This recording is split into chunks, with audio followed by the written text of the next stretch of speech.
Bom dia, despertos. Rodolfo Camilo aqui, com mais uma mensagem do Reino de Deus para você que decidiu despertar. O relacionamento que tanto pregamos aqui, dia após dia, tem o intuito de nos tornar mais semelhantes ao Pai, entende?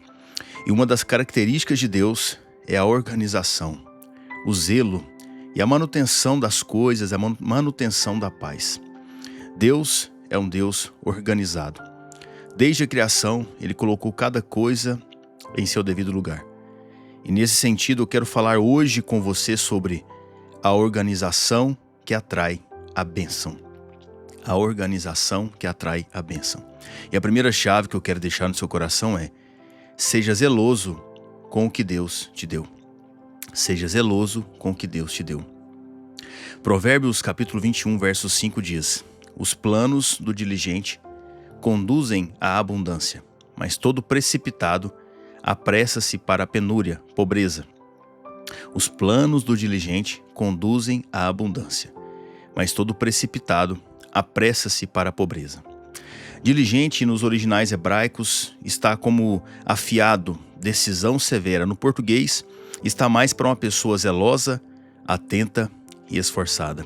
E nós não pregamos aqui a teologia da prosperidade, o evangelho da barganha, onde temos que dar dinheiro para Deus para que Ele nos prospere. Mas fato é que Deus quer nos dar uma vida confortável, de fartura e de paz. Sim, nós somos os filhos dele. E para nós, os filhos, os despertos, nós precisamos entender os princípios do reino. Como funciona o reino de Deus, como falamos todos os dias aqui. Então entenda, tudo que está escrito para o nosso ensino foi escrito. E em cada versículo temos algo a aprender. Existem princípios escondidos nos versos das Escrituras que o Espírito Santo vai te revelar. E aqui temos dois princípios poderosos. O primeiro, que o zelo combinado com o esforço nos conduz à abundância. Isso é diligência. O zelo combinado com o esforço, e isso conduz à abundância. Em contrapartida, a precipitação, a ansiedade, a desorganização leva à pobreza. E aí surge a pergunta: você escolhe a abundância ou a pobreza? A resposta é simples. A aplicação do princípio, nem tanto. Mas nós precisamos perseverar no princípio correto. Para ter fartura, abundância, prosperidade, você vai precisar ter zelo com tudo aquilo que Deus já te deu. Há pessoas que oraram por anos por uma porta, por uma casa, por um carro, por exemplo, e quando Deus abre as portas e a pessoa compra o carro tão sonhado, ela não cuida, passa meses sem lavar, deixa sujo, cheio de lixo, guarda de qualquer jeito, não cuida, não tem zelo. E não se engane, do jeito que você faz uma coisa, você faz todas as outras. Do jeito que você faz uma coisa, você faz todas as outras. Pessoas que não têm zelo com uma coisa, não terão também com as outras. O carro fica sujo, bagunçado, a casa, o emprego, o casamento, a vida. E não há como você ter zelo em meio ao caos, em meio à desordem, em meio à bagunça.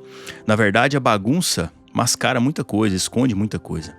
Quando você organiza, arruma tudo, você vê de fato como as coisas estão, entende? Então seja diligente. Seja zeloso, zelosa com as coisas que Deus te deu. Cuide bem, é como uma planta, você precisa cuidar. Regar, podar, cercar. Então tire um dia para arrumar a sua casa, o seu guarda-roupas. Coloque um louvor na sua casa bem alto e profetize sobre a sua vida enquanto você arruma as coisas. Você pode achar sem sentido no começo, mas verá a diferença que essa diligência, que esse zelo fará para a sua vida. Zelo é ter cuidado necessário, interesse genuíno em algo. É atenção constante. E é isso que nós precisamos ter com aquilo que Deus nos deu. A.W. Tozer disse: raramente Deus confia mais àquele que negligencia o que já recebeu. Raramente Deus confia mais àquele que negligencia o que já recebeu. E você está tendo zelo ou negligenciando aquilo que Deus te deu? A segunda chave que eu quero deixar no seu coração é: traga luz para a sua vida. Traga luz para a sua vida. Veja o que diz Lucas capítulo 15, verso 8. Ou qual é a mulher que tendo 10 dracmas e perdendo uma não acende a candeia, não varre a casa e não a procura diligentemente até achá-la? Quando a tiver achado, reúne as suas amigas e vizinhas, dizendo: alegrai-vos comigo, porque achei a dracma que eu tinha perdido. Assim digo-vos, há júbilo e alegria na presença dos anjos por um pecador que se arrepende. A parábola que Jesus conta aqui, ela fala de arrependimento. Ela fala da ocasião em que alguém se reconcilia com Deus, de um pai que encontra um filho perdido, sim. Mas há uma chave aqui. Algo estava perdido em meio à desordem, em meio à bagunça. E para encontrar foi preciso tomar algumas atitudes. A primeira delas foi acender a luz.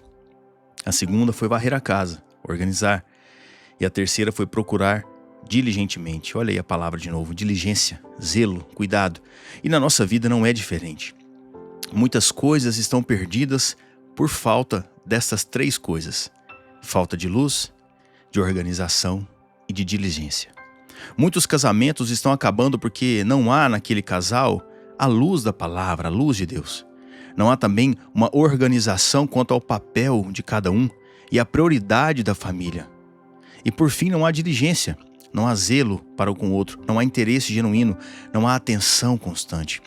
Assim acontece em famílias, em negócios, empresas, mas nós, os despertos, precisamos trazer a luz da palavra para todas as áreas da nossa vida. Nós precisamos organizar, sentar uns com os outros, seja marido e esposo, seja patrão e funcionário, pais e filhos, pontuar algumas coisas, alinhar, organizar papéis, prioridades e colocar diligência nas coisas, colocar zelo, trazer o padrão do reino para essa terra. Porque Deus não é Deus de desordem, como a própria palavra diz. Está lá em 1 Coríntios capítulo 14, 33, que Deus não é Deus de desordem. Soren Kierkegaard disse: a luz de Deus não apenas consola, ela também expõe aquilo que preferíamos não ver. Então traga a luz de Deus e deixe que Deus clareie as coisas que precisam vir à tona sobre a sua vida para que sejam organizadas. Amém? Terceira e última chave para encerrarmos: Satanás atua no caos. Não se engane. Satanás atua no caos. Tiago capítulo 3, verso 13 e 16 diz: quem entre vocês é sábio e inteligente? Mostre as suas obras em mansidão de sabedoria, mediante a sua boa conduta. Se pelo contrário, vocês têm em seu coração inveja amargurada e sentimento de rivalidade, não se gloriem disso. Não mintam contra a verdade. Essa sabedoria que desce essa não é a sabedoria que desce lá do alto. Pelo contrário, ela é terrena, ela é demoníaca, e pois onde há inveja e rivalidade, aí há toda a confusão, desordem e toda espécie de coisas ruins. Mais uma vez, a Bíblia nos traz alguns princípios poderosos e que, para muitos, passa desapercebido.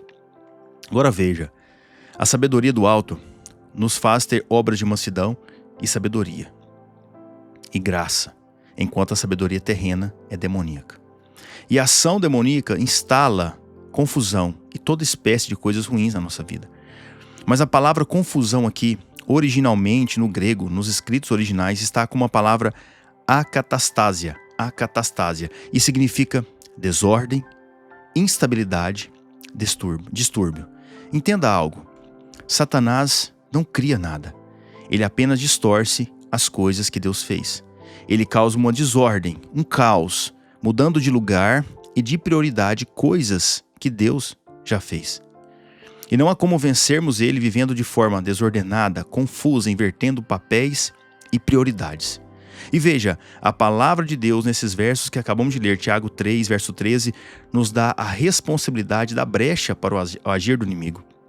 Se temos em nosso coração inveja amargurada, sentimento de rivalidade, mentira, estamos dando legalidade para o inimigo vir e instalar o caos em nossas vidas.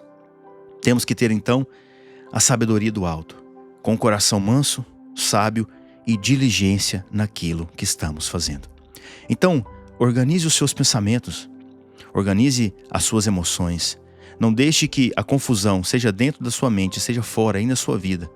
Não deixe você, perceber, não deixe de perceber o que Deus de fato está falando e que está por fazer.